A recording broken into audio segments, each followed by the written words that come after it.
you did something unusual after college.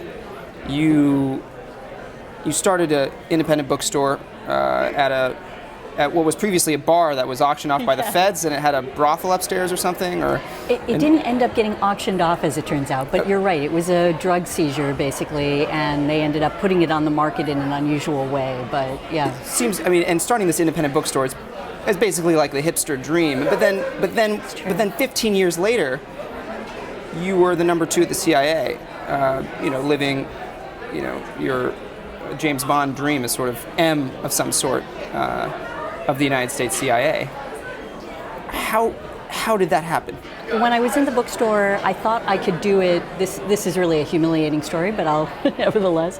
I thought I could do it at the same time that I was doing graduate school in physics, and I just thought, I can open up a bookstore. I'll be able to study while I'm at the front desk. Great, it's going to be great, But what I quickly realized in running a bookstore cafe is that it's still a business, and you sort of end up working for the bottom line and trying to make sure you're survivable.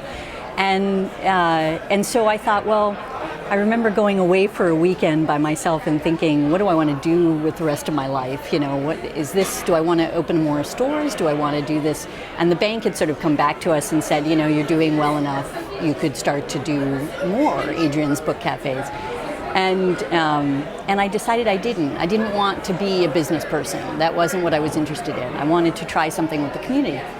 And when I was doing community work, I found that the people who really understood the most about how to change society, how to work the system, how to improve things were lawyers for the most part.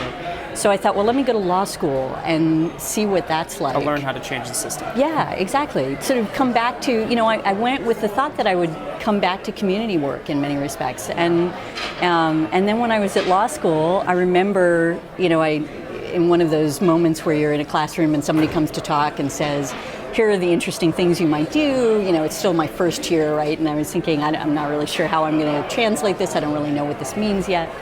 And this woman said, well, one of the most interesting things to do is to intern at the State Department. And, if you decide to do that, I think you'll find it to be very rewarding. And another thing you should do is take a summer and work for a professor that you really like. So I decided to do both of those things. And I just found that I loved international law. I just, I went to the State Department. Couldn't get enough of those treaties. It's totally true. Is that right? It is totally true. Yeah. I get teased mercilessly for this, by the way. International conventions are just They are fascinating. So Don't joke. I am totally serious, deadly serious about treaties. But I really enjoyed it. And it was a whole nother world to me. And so that sort of, then one thing led to another. It's a lot of chance.